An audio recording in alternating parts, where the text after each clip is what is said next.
ആ മുത്തേ ആശിക്കേ എന്താ വെട്ടി വെള്ളിക്കൊലിച്ച് മത്തി ഉണ്ടല്ലേ? ആ മുത്തേ അടിച്ചാപ്പൊളി മത്തി കൊറേ കാലത്തിന് ശേഷമാണ് നമ്മളവിടെ നാടൻ മത്തി ഉണ്ടോ ചെയ്തത്. എന്ത് നാടൻ മത്തി വന്നേ, നല്ല ഉരുളിച്ചൊന്നും ഉള്ള മത്തി അല്ല കേട്ടോ. പക്ഷെ എന്നാലും ഈ മത്തി നാടൻ മത്തി ആയതുകൊണ്ട് ടേസ്റ്റ് ഉണ്ടാവും കേട്ടോ. നല്ല നെയ്യ് വെച്ച നല്ല ഉണ്ടമത്തി ഒന്നല്ല, നോർമൽ ആയിട്ടുള്ള മത്തിയാണ് കേട്ടോ. ഇതെന്താ സാധനം, ഒരു വെറൈറ്റി സാധനം ഉണ്ടല്ലോ ഇവിടെ. കൽബേ ഇത് വെറൈറ്റി അല്ല, ഇത് സംഭവം മുള്ളനാണ്.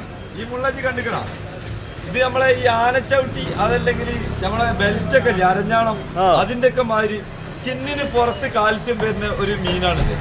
ഇതിന്റെ പുറമെ കണ്ട ഒരു തരം വെട്ടി ഒരു ഗ്ലേസിങ് കണ്ടില്ല, സിൽവർ കളർ, അത് ഇതിന്റെ കാൽസ്യാണ്. അപ്പൊ ഇതിന്റെ പേരെന്നെ എന്താ അറിയോ, സിൽവർ മുള്ളൻ എന്നാണ് പേര്. നമ്മളിവിടെ പറയും സിൽവർ മുള്ളൻ. മറ്റു മുള്ളന്റെ മാതിരി മുള്ള് ഭയങ്കര ഉറപ്പുണ്ടാവില്ല. ഇതുണ്ടോ സോഫ്റ്റ് ആയിരിക്കും. അതേപോലെ തന്നെ ഈ മീനിന്റെ മീറ്റും വളരെ സോഫ്റ്റ് വൈറ്റ് മീറ്റ്. അപ്പൊ മുള്ളും കൂട്ടി അടിക്കാന്ന് പറഞ്ഞ ഒരു വകുപ്പുപെട്ട മീനാണ് ഈ മുള്ളന്. ഇതിന്റെ പേരാണ് സിൽവർ മുള്ളൻ. സിൽവർ പ്രത്യേകത പറഞ്ഞ എന്താ വെച്ചാല് കാൽസ്യം സ്കിന്നുമലാണ് എന്ന് വെച്ചാൽ ഇതിന്റെ സ്കിന്ന് കഴിക്കാം. മീറ്റിനെ കാട്ടി കൂടുതൽ സ്കിന്നുമലാണ് ഇതിന്റെ കാൽസ്യം. അപ്പൊ ഇത് വടിച്ചൊന്നും ഒഴിവാക്കരുത്. നല്ല ടേസ്റ്റുള്ള സോഫ്റ്റ് മീറ്റാണ്. ഏത് ചെറിയ മക്കൾക്ക് നുള്ളി കൊടുക്കാം. മുള്ളന്റെ ഒരിക്കലും എന്തില്ല, മുള്ളുമ്മല് മുള്ള് ഉണ്ടാവുള്ളൂ, മീറ്റുമ്മല് മുള്ളുണ്ടാവില്ല. ഓക്കെ. അപ്പൊ ചോറ് വാരി വാരി കൂട്ടാതെ നുള്ളി കൂട്ടുക.